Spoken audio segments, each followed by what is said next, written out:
नमस्कार मित्रों, मेरा नाम मदन मोहन ढोंडियाल है। मैं इस समय मध्य हिमालयी राज्य उत्तराखंड की ग्रीष्मकालीन राजधानी गैरसैंण में हूँ, जो कि सीमांत जिला चमोली का एक ब्लॉक है और चमोली ज़िले की सीमाएं चीन से लगती है। यहाँ की डेमोग्राफी बदली करने के लिए जिस प्रकार अंतर्राष्ट्रीय साजिशें चल रही हैं, इसका मुख्य उद्देश्य है इस सीमांत जिले में, सीमांत राज्य में अराजकता फैला करके और अपना उल्लू सीधा करना है कई लोगों को, कई देशों को, क्योंकि उनके ऐसा करने से भारत को रोका जा सकता है। तो यह सिर्फ अकेले उत्तराखंड की समस्या नहीं है, डेमोग्राफी बदली की यह पूरे देश की समस्या है और यहाँ तक कि दुनिया भर के सनातनियों की भी समस्या है। जिस प्रकार से कैलाश मानसरोवर को लेकर के चीन बैठा हुआ है, बृहद उत्तराखंड का भाग रहा हो, तो उसी तरह से आने वाले समय में हमारे तमाम सनातनियों को 4 धाम बद्रीनाथ, केदारनाथ, यमुनोत्री, गंगोत्री, 5 प्रयाग, 5 बद्री, 5 केदार के लिए पैसे चुकाने पड़ेंगे, जैसे कि हम लोग चुकाते रहे कैलाश मानसरोवर की यात्रा के दौरान। अब यह विषय तो डिबेट में आपको बहुत सारे सुनने को मिलता होगा, पर लेकिन यहाँ का ज़मीनी जो विषय है, विषय ज़मीन से कैसे जुड़ा हुआ है, माइक्रो सर्च करके माइक्रो एनालाइज करेंगे हम, क्योंकि मैं यहाँ ज़मीन से जुड़ा हुआ हूँ और यहाँ पर किस प्रकार से जिहादी तत्व बेखौफ घूम रहे हैं। जिहादी मैं इसलिए बोल रहा हूँ क्योंकि देवबंद से जो गजवाए हिंद का जो फतवा जारी हुआ है, वह आने वाले समय में दूरगामी परिणाम लाएगा और यह फतवा जानबूझकर, सोच समझकर किसी अंतर्राष्ट्रीय साजिश के तहत यहाँ पर डिक्लेयर किया गया। आँख खुल जानी चाहिए तमाम देश के सनातनियों की हो या देश के राष्ट्रवादियों की हो या उत्तराखंड के लोगों की हो। अगर इसके बावजूद भी नहीं खुलती है तो फिर केदारनाथ ही, बद्रीनाथ ही इनके मालिक है। गजवाए हिंद मतलब गाजी बनाना, मदरसों में गाजी बनने की शिक्षा देना। गाजी का मतलब क्या है कि भारत को फतह करना, यहाँ पर इस्लाम का शासन स्थापित करना, काफिरों को कत्ल करना, ये मतलब है गजवाए हिंद का। उसके बावजूद भी यहाँ पर वे लोग अपने काम में बेखौफ लगे हैं और आज से नहीं है। मैं तो इस विषय पर 2012 से लगा हूँ और इस विषय पर जागरण करते रहे हम कि यहाँ उत्तराखंड में क्या कुछ चल रहा है। लेकिन जब हरिद्वार में 34% से ऊपर इस्लामिस्ट की जनसंख्या बढ़ गई, वो भी बांग्लादेशी और रोहिंग्या हैं ज़्यादा, उसमें 90%, 99% जो है बांग्लादेशी रोहिंग्या। उसी तरह से देहरादून, रुड़की, टनकपुर, बागेश्वर, अल्मोड़ा, धारचूला का इलाका, पिथौरागढ़, टिहरी, पौड़ी, देहरादून का पूरा इलाका, इस तरह से पूरा इलाका, ये इवन ये चमोली ज़िला भी, ये सब इससे त्रस्त हैं, दुखी हैं। यहाँ पर जिस तरह से खुली छूट दे रखी है फेरी वालों को और यहाँ पर कूड़ा बिनने वालों को। आज समझ सकते हो इतनी दुर्गम पहाड़ियों से कूड़ा बिन करके उसकी कीमत कितना होगी, जहाँ प्रोसेसिंग हो उसका, और चाहे वो काठ गोदाम जाए, हल्द्वानी जाए, या यहाँ से श्रीनगर से आगे ऋषिकेश जाए या दूसरे जो रेल हेड पर जाए, तो उसकी कीमत कितनी होगी ये आप समझ सकते हो। जब उसमें फ़ायदा होना नहीं, उसके बावजूद भी सिर में ढो करके यहाँ से कूड़ा ले जाते हैं लोग, रेट वही होता है। तो अगर माना रेट कम भी लेते हैं, उसके बावजूद भी इतनी मेहनत यहाँ क्यों कर रहे हैं? एक्चुअली में ये गजवाए हिंद के सिपाही हैं, इनको हवाला से पैसा मिलता है, इसके पीछे अंतर्राष्ट्रीय साजिश है किस प्रकार हवाला से पैसा देता है, क्योंकि पीछे चीन इनको सपोर्ट कर रहा, बैक कर रहा है। पाकिस्तान की आईएसआई एजेंट या आईएसआई एजेंसी का भी इसमें हाथ है। यहाँ पर उत्तराखंड में धड़ल्ले स्लीपर सेल चल रहे हैं। एक आदमी जो शहरों में नौकरी नहीं ढूंढ पाया, जिन शहरों में कि उत्तराखंड के लोग जा रहे हैं क्योंकि यहाँ नौकरी नहीं है, वो वहाँ का शहर का आदमी, चाहे वो बिजनौर का है, चाहे सहारनपुर का है, चाहे रामपुर का है, मुरादाबाद का है, वो यहाँ क्यों ढूंढने आ रहा है, जबकि यहाँ इनकम उतनी ज़्यादा नहीं है, यहाँ जनसंख्या बहुत कम है। एक आदमी की इनकम अगर एक दिन में 200 रुपया है या 300 रुपया है और उसके खर्चे 1200 रुपया है, तो वो जो 800-900 रुपया कैसे एडजस्ट करता है। हवाला का पैसा, ये सब इसके पीछे काम है। कुछ लोग हो सकता है कि ना हो, उनकी संख्या बहुत कम है, पर लेकिन इसमें जिस तरह से गाजी बनने की शिक्षा मदरसों में दी जाती है, मदरसे की शिक्षा लेकर के फेरी वाला, कबाड़ वाला या दूसरे कामों वाला, सैलून वाला बन के आते हैं। उसके बाद उनको ट्रेनिंग दी जाती है कि आपने नशा नहीं करना है, यहाँ पहाड़ियों को नशा कराना है। नशे की दवा के साथ इनको नपुंसक बनाने की दवाई दी जाती है और इसमें कई युवक इसके शिकार हो जाते हैं। जब ये इसके नपुंसकता के शिकार हो जाते हैं तो इनकी महिलाओं को ये बहला फुसला करके लालच दे करके ले जाते हैं। अब क्या होता है, यहाँ पर उत्तराखंड में आते हैं, ठेकेदारी का काम लेगा, मकान बनाने का, चिनाई का काम या फेरी वाले का काम या दूसरा तीसरा जो भी काम यहाँ पर है, अपनी आइडेंटिटी छुपाते हैं। शुरू में क्या था कि ये जब आइडेंटिटी इन्होंने छुपाई है, लोग जागरूक हुए, लोगों ने इनको विरोध किया कि अपनी आइडेंटिटी मत छुपाओ, तो उसके बाद ये अपने आए, फिर भी हरकतें उनकी वही रही है। धारचूला में अभी एक कांड हुआ है, एक बरेली का आकर के और यहाँ पर से 2 बच्चियों को, नाबालिग बच्चियों को भगा के ले गया। ये सब क्रियाएं मदरसों में ट्रेनिंग दी जाती है कि ये काम करो और गजवा हिंद का अपना रास्ता मजबूत करो, इसलिए ये सब काम होता है। ये गजवा हिंद के सिपाही हैं, तो सरकार को सोचना चाहिए। अब क्या होता है, जो प्रशासनिक अधिकारी हों या पुलिस अधिकारी हों या जनप्रतिनिधि हों या कानून है, इस बात को इग्नोर करना पड़ता है उसको, क्योंकि वो कानून के दायरे में है।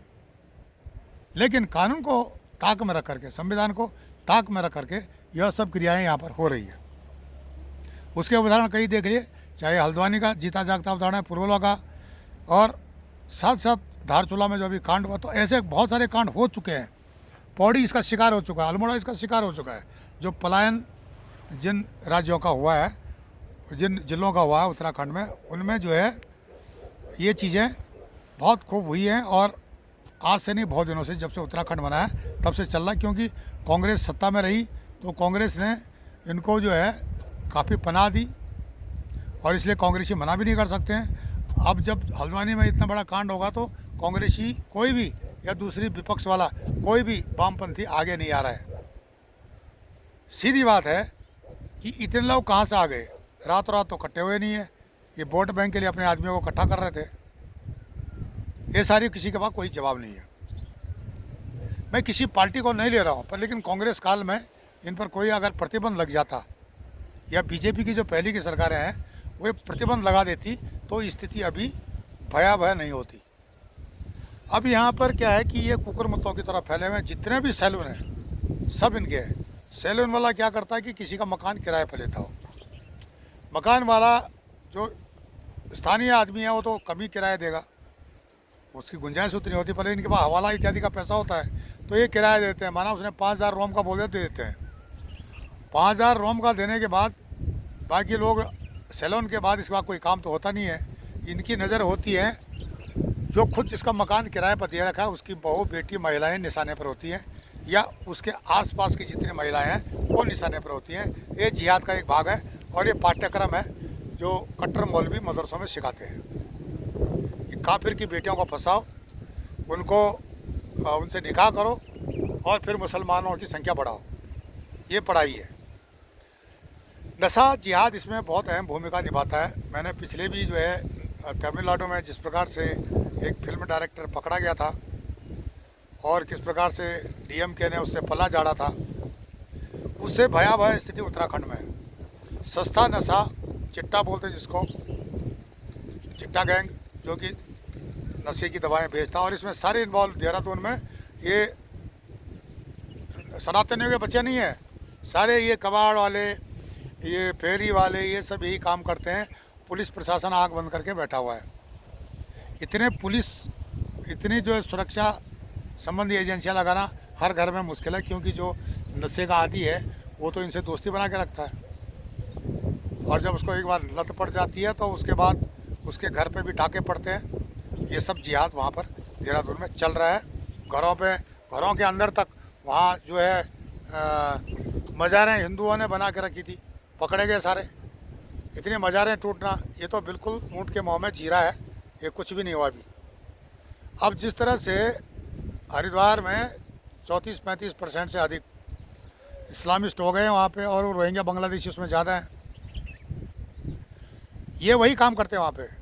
ये जो बाबा लोग बैठे हुए हैं उनसे हमारी हाथ जोड़ करके विनय है कि जो विषय हम बता रहे हैं इस पर भी ध्यान दें। ठीक है, धर्म का काम भी करो, पर लेकिन इस पर जो है आप भी ध्यान दो, नहीं तो न तो धर्म रहेगा तो आपका आश्रम भी नहीं रहेगा। यहाँ तक कि जो हड्डियाँ डालने के लिए, राख डालने के लिए आते हैं, उसके लिए भी रोहिंग्या से पूछना पड़ेगा और मदरसे वालों से पूछना पड़ेगा, देवबंद से पूछना पड़ेगा, परमिशन लेनी पड़ेगी। ये स्थिति आने वाली है। 4 धाम यात्रा में मैंने बताया आपको कि 4 धाम, 5 प्रयाग, 5 बद्री, 5 केदार को जो है जिहाद मुक्त करना पड़ेगा, कि जिहादी सोच के लोग यहाँ पर बहुत भरे पड़े हैं। गजवाए हिंद की सोच जिनके दिमाग के अंदर है वो यहाँ पर बैठे हुए हैं। अगर इस विषय को आगे नहीं ले जाती है सरकार, संज्ञान में नहीं लेती है, तो यह गंभीर विषय होने वाला आने वाले समय में। जैसे कि केरला की स्थिति हो गई है।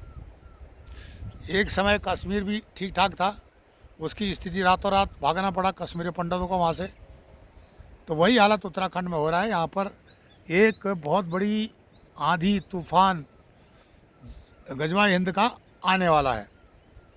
अगर इसको स्थानीय नेता जो कि अनेकानेक संगठनों से जुड़े हुए हैं, अपने नाम बड़े बड़े पदाधिकारी होने का दावा करते हैं, राज्य स्तर का, जिला स्तर का, तो उसका कोई फ़ायदा नहीं है। उससे तब फायदा है जबकि इस प्रकार से राज्य को, समाज को सुरक्षित रखा जा सके। घुसपैठ से, डेमोग्राफी बदली करने से, सिर्फ अपने अगर चक्कर में रहोगे तो फिर इसी तरह से जैसे जातिवाद में फंसे रहे, किसी को ज़ोर से बोल देना, उसकी जाति का नाम लेते हुए नाम लेना, ठाकुर साहब, पंडित जी, लाला जी, ये बोल करके उसको चढ़ा के रखना और उनके भेद कर देना, जातिवाद फैलाना, ये सारी क्रियाएं सेकुलर प्रजाति के कीड़े उत्तराखंड में आज से नहीं पहले से करते आए हैं। और उनको कई बार हमने भी डांटा भी है कि आप जातिवाद क्यों फैलाते हो, आप जाति से थोड़ी रोटी खाई जा सकती है, आपको खाया जाता है अपना मेहनत से, अपने कर्मों से। तो बोलते नहीं जाति होती है, तो उनका इसके पीछे राजनीतिक वो रहता, उद्देश्य रहता है। आपको उनको मत देखो, जातिवाद में किसी भी सनातनी को नहीं फंसना चाहिए। और जितने भी ये जिहादी तत्व हैं, जातिवाद ये भी फैलाते हैं उत्तराखंड में आकर के, जिससे नशा बांटते हैं, इसको नपुंसक बनाते हैं। जितने भी युवा हैं, अगर किसी जिहादी के साथ नशा करते हैं, खाते पीते हैं, तो कान खोल कर सुन लो, तुमको नपुंसक बनाने की दवा भी डालता हो, क्योंकि वो सीधा मदरसे से जुड़ा हुआ है, वो सीधा जिहादी तंत्र से जुड़ा हुआ है, और उसको इस काम करने के लिए पैसे मिलते हैं। वो खुद नशा नहीं करते हैं, बहाना करते हैं हम नशा कर रहे हैं, लेकिन तुमको या तुम्हारी पीढ़ियों को नशा कराते हैं, तुम्हारी बेटी बहुओं पर बुरी नज़र रखते हैं। ये सारी चीज़ें यहाँ पर उत्तराखंड देवभूमि में चल रही है। अगर आप कोई सुन रहा है इस चीज़ को, तो इस विषय को संज्ञान में ले, चाहे वो गांव का आदमी है, चाहे युवा है, और चाहे समझदार है, बच्चा भी है समझदार है, तो उस चीज़ का ध्यान रखे कि इन चीज़ों से, नशे से बचिए। क्योंकि यहाँ पर नशा बांटने के लिए गजवाए हिंद की सोच वाली कट्टरपंथियों की बहुत बड़ी जमात आ चुकी है। उनके भेष अलग हैं, वो कबाड़ वाला है, वो फेरी वाला है, वो वेल्डिंग वाला है, वो सैलून वाला है, मीट काटने वाला है, वो लेबर का काम है, वो ठेकेदार के रूप में, यह सब आप अगर सब्जी वाले के रूप में यह सब ये कर रहे हैं। दूसरा, यहाँ पर व्यापार का जिहाद चल रहा है। अगर माना कोई सनातनी तो कोई दुकान लगाता है रुद्रप्रयाग में, तो उसको जो है बाकी जो जिहादी सोच के हैं उसको इसलिए नहीं बैठने देते हैं क्योंकि अगर उसने 5 रुपये किलो कोई सब्जी है तो वे उसको 3 रुपये किलो कर देते, बशर्ते उनको घाटा सहना पड़े। दूसरे दिन वो बंदा जिसने 5 रुपये किलो कर रखा है उसको अपनी सब्जी क्लोज करनी पड़ती है। तो इस टाइप का भी चल रहा है मार्केट व्यापार का जिहाद। इसके लिए सपोर्ट करने वाले मैं उन तमाम उत्तराखंड की राजनीतिक पार्टियों के लोगों से अनुरोध करता हूं कि जिस तरह से व्यापार मंडलों में तुमने अध्यक्ष बना रखे हैं उनको पकड़ो, उनको सोच समझ के चुनिए। अगर वो इस प्रकार की एक्टिविटी करते हैं तो संज्ञान लें इन पर। अगर व्यापार से जुड़े हुए जो नेता हैं वो इनको सह देते हैं, बहिष्कार करो उनका। जो इनको मकान देते हैं उनका बहिष्कार करो, तब जा करके उत्तराखंड से जिहाद का जो गजवा हिंद का जो कॉन्सेप्ट बंद होगा। अन्यथा यह सब चलता रहेगा। स्थानीय मुसलमान जो कि उत्तराखंड के हैं, कुमाऊनी मुसलमान, गढ़वाली मुसलमान, जौनसारी मुसलमान, जो कि 200-300 साल हैं, वो भी इनसे परेशान है। वही भी चाहते हैं मैं कहीं से मिलाओ, बोलता है इनको भगाओ, हम आपका साथ देंगे। भैया हम कौन होते हैं इनको भगाने वाले? सरकार के संज्ञान में डाल सकते हैं भाई यहाँ पर ये सब चल रहा है, तो सरकार को संज्ञान में लेना पड़ेगा। अगर नहीं लेती कोई भी सरकार तो आने वाला समय भयावह होगा। और इस चीज़ को आप देख सकते हो कि आप उत्तराखंड का आम नागरिक, गांव वाला भी थोड़ा बहुत उसकी समझ में बात आ रही है। और यह कभी ऐसा ना हो कि यह विकराल रूप धारण कर ले, एक आंदोलन का रूप धारण कर ले, तो वह ठीक नहीं होगा, न तो राज्य के लिए, न देश के लिए, न इंडिविजुअल के लिए। जो कि तोड़ फोड़, हिंसा इत्यादि ये सब ठीक नहीं है। वैसे यूसीसी बन गया है पर लेकिन यूसीसी के बावजूद भी अगर यह घटनाएं होती हैं तो उसके लिए क्या किया जाएगा? और ये अपनी हरकतों से बाज नहीं आएंगे। सरकार को इन पर तुरंत अविलंब कार्रवाई करनी चाहिए, विशेषकर इस 2 अंतर्राष्ट्रीय सीमाओं से जुड़े हुए मध्य हिमालय राज्य उत्तराखंड में, और केंद्र को भी और राज्य सरकार को भी। आप नेपाल और जो उत्तराखंड का बॉर्डर है या नेपाल और उत्तर प्रदेश का बॉर्डर है, दोनों तरफ मदरसे हैं, इधर भी उधर वामपंथी बैठे हुए हैं। चीन में भी वामपंथी है, तो वामपंथियों को चीन को ऑपरेट करने में नेपाल के माध्यम से बहुत ही आसान हो रहा है। इसमें कई नेपाली भी इन्वॉल्व है। ये नहीं सोचना कि वो सनातनी है तो ऐसा नहीं है। नशा जिहाद में ये नशा फैलाने के लिए नेपालियों का भी इस्तेमाल किया जा रहा है उत्तराखंड में। तो सबसे पहले ये जो नशे की गोलियां, नशा बांटने वाले लोगों पर सरकार को एक सेपरेट डिपार्टमेंट खड़ा करना पड़ेगा और इन पर त्वरित कार्रवाई करनी पड़ेगी। जिस तरह से J&K में राष्ट्रीय राइफल को टारगेट दिया जाता था कि तुमने इतने मिलिटेंट मारने हैं, उसी तरह ऐसा विभाग खोला जाए, इनको टारगेट दिया जाए कि तुमको इतने जो है नशा फैलाने वाले, नशा जिहाद करने वाले लोगों को पकड़ के लेना और जेल में ठोसना है। ये सब कार्रवाई अगर उत्तराखंड सरकार करती है तो इस पर जो है, इस सामाजिक अपराध पर जल्दी से जल्दी काबू पाया जा सकता है। अन्यथा मैंने बताया ना, इसका फिर ऊपर वाला ही मालिक है, हम कुछ नहीं बोल सकते हैं। ई-गर्सन चैनल के माध्यम से उत्तराखंड से संबंधित संवेदनशील विषयों पर हम बात करते हैं, समीक्षाएं करते हैं। आप भी अपनी राय रखें, बताएं कि हमें क्या करना चाहिए ताकि इस 2 अंतर्राष्ट्रीय सीमाओं वाले मध्य हिमालय राज्य पर कुछ पॉजिटिव बातें लाई जा सके। देश की सुरक्षा का सवाल है, सनातन की सभ्यता का सवाल है, यह सारी चीज़ें हैं, इनको भी बचाना है। हमारे चैनल को आप शेयर करें, इस वीडियो को शेयर करें, लाइक करें, इस पर कमेंट्स करें और उत्तराखंड नहीं पूरे देश को जागरूक करने के लिए अधिक से अधिक ग्रुपों में इसको शेयर करें। नमस्कार, धन्यवाद।